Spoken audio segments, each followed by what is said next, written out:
La primera carta de Pablo a los Corintios, escrita a la comunidad de una iglesia que Pablo conocía bastante bien.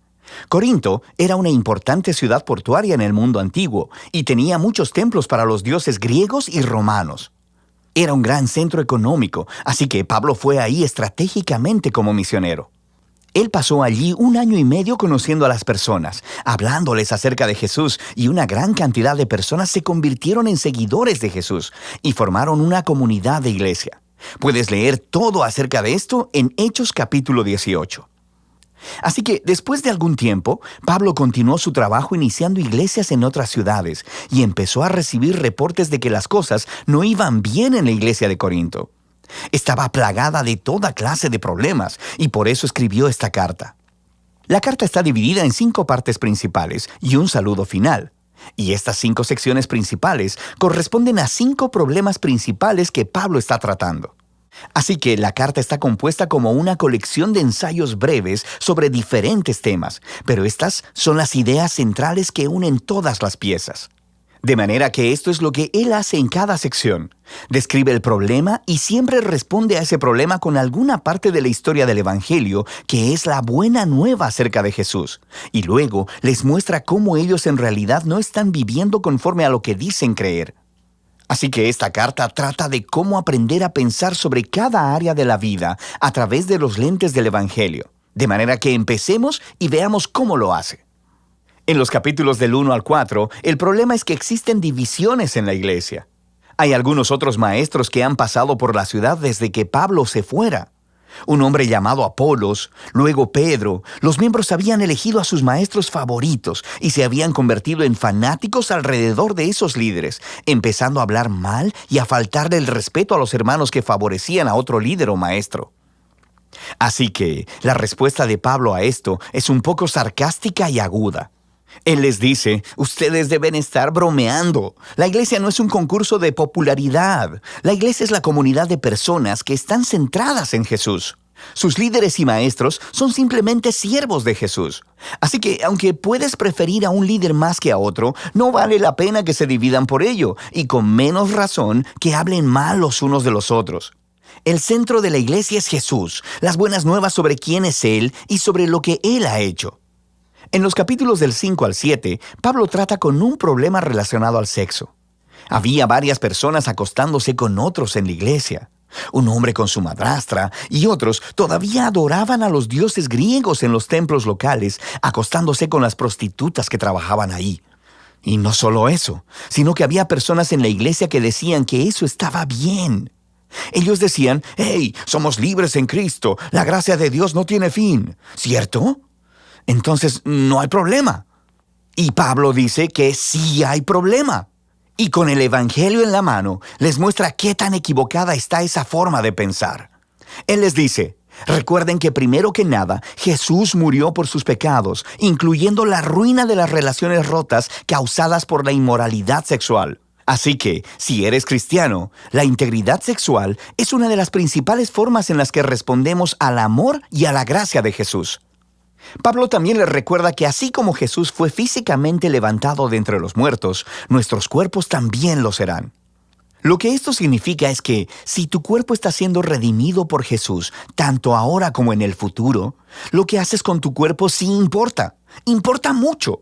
Y tu cuerpo no es tuyo para que hagas con él lo que quieras. Pablo está siendo muy claro. Ser un seguidor de Jesús involucra no comprometer tu integridad sexual. En los capítulos del 8 al 10, el problema es sobre la comida. Pero no solo acerca de preferencias sobre la comida, como por ejemplo, ¿te gustan o no te gustan ciertos alimentos? El problema era que los corintios estaban divididos sobre el significado de la carne que procedía de animales sacrificados en los templos locales a los dioses griegos y romanos. Y había una división entre los cristianos judíos y los no judíos sobre cómo responder a este problema. Y una vez más, Pablo apela a algunas de las ideas centrales del Evangelio. Él dice que, antes que nada, nuestra lealtad es a Jesús como Señor y no a otros dioses. Así que, si estás en una situación en la que hay carne que ha sido dedicada a otros dioses y hay personas alrededor que podrían verte y concluir pensando, «Oh, mira a los cristianos, adoran a Jesús y también pueden adorar a otros dioses», Pablo dice que si esa es la situación, no comas la carne. Tu lealtad es a Jesús. Deberías amar a esas personas más que a ti mismo y no confundirlos. Pero Pablo rápidamente complementa esta idea y dice, escuchen, como cristianos creemos que Dios es el creador de todas las cosas, incluyendo ese animal. Y creemos que los ídolos del templo son solo pedazos de madera y de piedra. Así que, si no hay nadie alrededor tuyo que malinterprete tus acciones y tienes hambre, come. Como nueva persona en Cristo, eres libre de seguir tu conciencia en estas situaciones debatibles.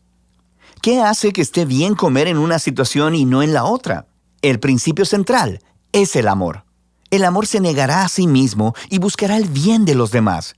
Y el amor de Dios está en el centro del Evangelio. Amor es lo que Jesús hizo cuando murió por nosotros. Así que Pablo dice que eso es lo que los cristianos deben hacer por otras personas. En los capítulos del 11 al 14, Pablo continúa y ahora lidia con los problemas en la reunión semanal de adoración. Había algunas personas que estaban teniendo experiencias espirituales muy poderosas en la reunión. Así que empezarían a hablar en lenguas desconocidas en voz alta. Había otras personas que empezaban a compartir una enseñanza o una palabra del Señor, y luego alguien se pondría de pie y los interrumpiría porque también querían compartir algo. Y todo era muy caótico. Se estaba distrayendo a las personas, especialmente a los visitantes, de escuchar el Evangelio. Especialmente a los visitantes. Así que en estos capítulos, Pablo les ayuda a pensar primero acerca del propósito de la reunión, para así ayudarles a ver qué clase de comportamientos eran los adecuados. Les dice que la reunión es un lugar donde el Espíritu de Dios debe obrar a través de todos, y esto debe suceder de forma unificada. De manera que desarrolla la genial metáfora sobre la iglesia como un cuerpo humano. El cuerpo es uno solo, pero tiene todas estas diferentes partes y cada parte cumple un rol único e importante. Así que empieza a nombrar una variedad de cosas que el Espíritu hace a través de las diferentes personas, todo para edificación de la iglesia. Esta es una frase clave en estos capítulos. Y Pablo concluye que lo más importante en una reunión debe ser un concepto central del Evangelio, el amor de Dios. El amor es la palabra clave en estos capítulos también. El amor llevará a cada persona en la reunión a cumplir su rol de servir y a buscar el bienestar de los otros. Así que Pablo aplica todo esto a los problemas de los corintios. Algunas personas piensan que el propósito de la reunión en la iglesia es tener experiencias espirituales intensas o tener la oportunidad de decir lo que piensan. Y Pablo dice, escuchen, a mí me encantan las experiencias poderosas de oración, pero si distraen a otras personas o las espantan, yo debería detenerme porque me estoy amando más a mí mismo que a esas personas. La reunión centrada en Jesús debería ser ordenada para que todos puedan aprender, cantar, adorar y escuchar a Dios cuando les hable. El último problema que Pablo aborda es el asunto de la resurrección y de la esperanza futura para los seguidores de Jesús. Había algunas personas en la iglesia que estaban diciendo que la idea de la resurrección es ridícula y no es realmente importante para los cristianos. Y Pablo reacciona fuertemente acerca de esto. Él comienza diciendo que la resurrección es una parte indispensable del Evangelio. Creemos en ella por los cientos de testigos oculares que vieron a Jesús vivo en un cuerpo físico después de haber sido ejecutado públicamente por los romanos. Si Jesús no se levantó de los muertos, dice Pablo, entonces su muerte fue insignificante. Todos estamos todavía perdidos en nuestros pecados y egoísmos, y deberíamos simplemente dejar de ser cristianos. Luego, Pablo muestra en detalle cómo la resurrección fue la victoria de Jesús sobre la muerte y la maldad, y cómo es una fuente de vida y poder para nosotros ahora en el presente, y cómo es una promesa de esperanza futura para todo el mundo. Es debido a la resurrección que tenemos una razón para unirnos alrededor de Jesús. Es la razón por la que tenemos una motivación para la integridad sexual. Es la fuente de poder para amar a otras personas más que a nosotros mismos. Y al final de todo, es nuestra esperanza para la victoria sobre la muerte. Así que Pablo concluye, creemos que Jesús fue levantado de entre los muertos, lo que significa que el Evangelio no es solo consejos morales o una receta para la espiritualidad privada. Es un anuncio acerca de Jesús, quien abre una realidad completamente nueva. Y de eso se trata Primera de Corintios, ver cada parte de la vida a través de los lentes del Evangelio.